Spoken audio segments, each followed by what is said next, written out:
Godavari global university Rajahmundry engineering, agriculture, pharmacy, health sciences degree కోర్సులకు అడ్మిషన్లు జరుగుతున్నవి. Welcome to Suman TV. ఇన్నాళ్ళకి పాకిస్తాన్ ఆర్మీ చీఫ్ మునీర్ నిద్రలేచినట్టున్నాడు. పాపం ఓడిపోయింది, ఇంకా నిద్ర కూడా పోవట్లేదు యాక్చువల్గా. ఇక ఆయన ఏమంటాడంటే, మేము భారతదేశంతో పాటు సగం ప్రపంచాన్ని మేము మాతో పాటు తీసుకెళ్తాం, అణుబాంబులు మా దగ్గర ఉన్నాయని బెదిరిస్తున్నాడు. మరి ఆపరేషన్ సింధూర్తో పాకిస్తాన్ స్థావరాలు 7 ప్లేసుల మీద 100 మంది ఉగ్రవాదులను ఏరివేసింది ఆయనకు తెలియదా? 21 నిమిషాలు ఆపరేషన్ పూర్తి చేసింది తెలియదా? కాళ్ళబేరానికి వచ్చి బాబు ఆపండి అంటే అప్పుడు ఆపారు తప్పితే భారతదేశం పెట్టుకుంటే ఏమవుద్దో ప్రపంచమే చూసింది. ప్రపంచంలో మీ వైపు ఉన్నది 4 దేశాలు మాత్రమే. ఈ మునీర్ పాపం అమెరికాలో పాకిస్తాన్ ప్రవాసాంధ్రులతో మీటింగ్లో మేము భారత్ మమ్మల్ని చూసి భయపడుతుంది అంటున్నాడు. భారత్ చూసి ప్రపంచమే ఈరోజు ఆర్థికంగా 3వ ప్లేస్లోకి వచ్చేసాం, జపాన్ కూడా దాటి. అటువంటిది ప్రపంచవ్యాప్తంగా భారతదేశానికి ఎవరు చెప్పాల్సిన అవసరం. మేక్ ఇన్ ఇండియా ఉత్పత్తులతోనే భారతదేశం స్వయం సమృద్ధి ఎదిగి ఈరోజు ప్రపంచానికి మాతో పెట్టుకుంటే ఏంటనేది ఆపరేషన్ సింధూర్ దాదా తెలియదు.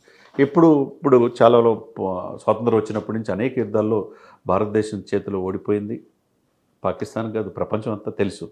మరి ఇటువంటి ఉగ్రవాదం ప్రేరేపిస్తూ కాశ్మీర్లో అశాంతిని కలిగజేస్తున్న ఇక పాకిస్తాన్ ఆర్మీ చీఫ్ పాపం కుటుంబంతో సహా పారిపోయాడని చెప్పి అన్నారు. మరి ఇప్పుడు ఎందుకో నిద్రలేచి పాకిస్తాన్లో వాళ్ళ అమెరికాలో మాట్లాడిన తీరు చాలా ఆశ్చర్యంగా ఉంది. ఆయన ఏమంటాడంటే మాతో పాటు మునిగిపోతారు, సగం ప్రపంచాన్ని తీసుకెళ్తాం అణువాయుధాలు వేసి అంటే చూస్తూ ఉండడానికి ఇక్కడ భారతదేశం పాపం ఆయనకి అది తెలియదేమో.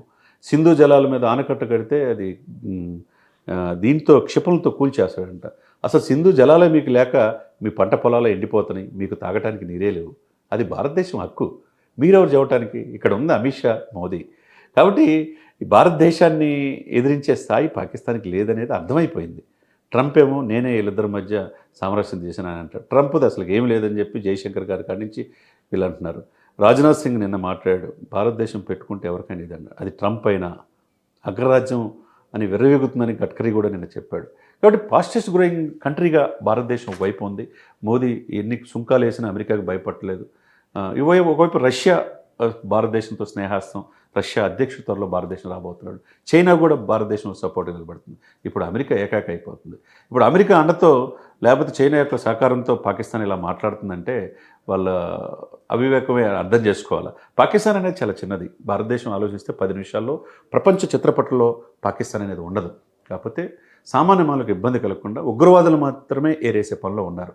కాబట్టి భారతదేశాన్ని భయపెట్టాలనుకుంటే పాకిస్తాన్ తరం కాదు, అది ఎప్పటికీ కాదు. అదే భారతదేశం తలుచుకుంటే 10 నిమిషాల్లో పాకిస్తాన్ చిత్రపటం ప్రపంచంలో ఉండదు. కాబట్టి మా దగ్గర అణ్వాయుధాలు ఉంటే మరి ఏం చేశారు, ఏం చేయగలిగారు భారతదేశాన్ని?